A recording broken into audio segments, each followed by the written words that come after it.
முருகான்னு நீங்க உள்ள முருகி அப்பா நீ இருக்கியா என் முன்னாடி வந்து நின்றுன்னு கேட்டீங்கன்னா வந்து நிற்பான், பேசுவான், விளையாடுவான். நான் உங்க கூட தான்டா இருக்கேங்கிற உண்மையை உங்ககிட்ட சொல்லிக்கிட்டே இருப்பான். ஆனா அவனை பார்க்கறதுக்கு நமக்குத்தான் தகுதி பத்தாது. அந்த தகுதி வரணும்னா தினந்தோறும் திருப்புகள் பாடுங்க, தினந்தோறும் கந்தர் அனுபூதி பாடுங்க. முடிஞ்ச அளவுக்கு எவ்வளவு நன்மை செய்ய முடியுமோ நல்லதை செய்யுங்க. தினமும் உங்களால ஒரு உயிராது பசியார, ஒரு உயிராது பசியாட்டாது நீங்க போறீங்கன்னு நினைப்புல போடக்கூடாது. யாரு போட சொன்னா?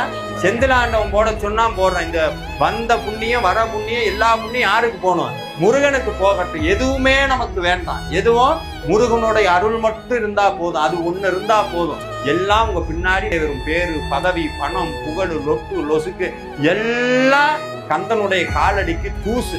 யாரெல்லாம் முருகனுடைய காலில் விழுகிறீங்களோ அவங்க அத்தனை பேர்த்தையும் வேற யாரு காலையும் விழுகாத அளவுக்கு வச்சு பார்க்கிற ஒரே தெய்வம் செந்திலாண்டவன் மட்டும்தான்.